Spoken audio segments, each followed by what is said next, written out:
Welcome back. Time's 8:46. So 3 years ago, three friends traveled to Argentina and they came back inspired. And they're here in Albuquerque to help us to enjoy delicious empanadas. Thanks to all, nada but empanadas is the name of the business, is what I'm trying to say there.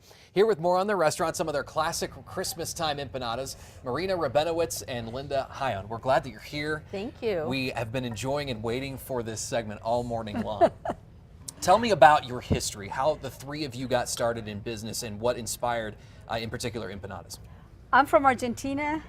I moved to the States in my 20s to do my PhD, and the thing that I really missed was empanadas. There was nowhere to get them. And it's a comfort food, it's the Argentinian pizza. So I always made empanadas. And 3 years ago, we went to Argentina, Linda and I, and she fell in love with empanadas, and we came back and we started doing research. I taught her how to make them, and we realized there was no book written on empanadas. Right. There's just chapters in books, but not books dedicated. So we did the book. Our friends started testing, and then they started saying, we want to buy. So we started the business. That's a good way to do it, right? And then help people make their own at home with the book. Talk to me about what types there are. There obviously are fruit. I know that there are meat empanadas as well. What do you focus on? The Latin American empanadas are savory, but Americans love sweet stuff. Absolutely. So my two partners are Americans, and they would not do it without doing some sweet. So we do vegetarian, we do protein or fish or meat and sweet, each of them with its own dough, different. To go with the filling. Okay, we got to talk about how to make these, and I know Linda's working on something here. So describe for me, there's different types of dough and also different types of filling. So talk to me about the process here.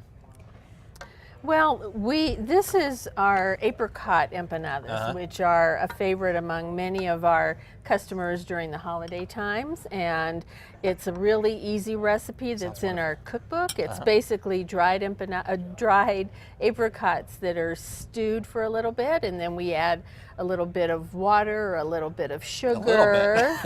We got to sweeten it up. Absolutely, that sounds a little bit of lemon juice, and then at the very end, when it's all done, we add a little bit of really good quality apricot jam. This is an organic apricot jam or preserves, a little bit of cinnamon. We stew it and cool it, and then it looks like these. Okay, so that's the next step there, is once you've mixed it together, that's what that looks like there. Right, okay. right. And there are different types of dough too, Maria, right? Yes, this is for the sweet empanadas. For this ones, we use a pastry dough. Okay. And you can find shortcuts. If you don't feel like making it, you can go to the store and buy pie dough. Yeah. And just make it them simple with for yourself. Yeah, make it simple. Okay. And like Linda said, this is a typical Mexican empanada for the holidays. And the reason it's so important is because during the summer they have fresh fruit. And what do they do from May to September? Fresh fruit, and then they dry it. They end up having this, what they call orejones, that is a dry apricot. And then they use them over the holidays in almost every meal has some of this fruit. Sounds delicious. So once you've put the dough around it, I imagine there's a baking process. So let me show you. Simple. Cut the dough round, whatever size you want. We tend to make them in two sizes. Okay. For there you can see the small ones and the regular size. I do see the size difference. So Yeah. Okay. And in general, they're great for appetizers or for meals. So the sweet ones, I like to have them small. So this one's before they go to the oven. So then you can have more, right? That's right. That's right. You have one, you can. Although you don't feel so guilty. Right, exactly. Right? That's right. So before you put them in the oven, some egg wash and some sugar. And then talk to me about how long you stick those in for. 25 minutes at 375. If you come to the store to buy, we'll give you a card with all the instructions. That's what I was going to ask. Talk to me about where you're located, how people can find you. Easy enough, right, to stop by? Yes. Linda. We're located at 4321 Ellison Street Northeast. It's just west of Jefferson on the north side of the street. And you can call and we'll meet you there, or we're usually there Wednesdays and Fridays.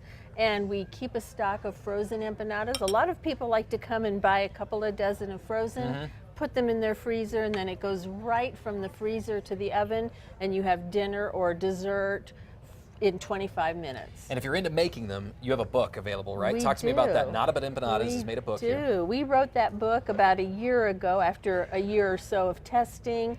It's available on Amazon. We have sold lots of copies. And the nice thing about the cookbook is that there's some shortcuts in there. So if dough scares you, or if you make brownies in a skillet like Chad, Yeah, right, Chad. you Burning the can brownies. use pizza dough, you can use egg roll wrappers, you can use ready-made Really? pie crust. There's all kinds of shortcuts in the cookbook. Not About Empanadas. We're so glad that you And guys have this joined us this recipe. morning, and that recipe too. We're looking forward to it. We're glad you guys have been with us. Thank you. We'll talk about a little bit more about your book, of course, online, KRQE.com. You can get more information through the links there. We'll make sure to have that story for folks at home. So Marina and Linda, thank you. Our You pleasure. are very welcome. Are you We'll be ready right to back. try one? I am ready to try. Should I try one before we go to the break? Yes, I'll Yes, do that. and-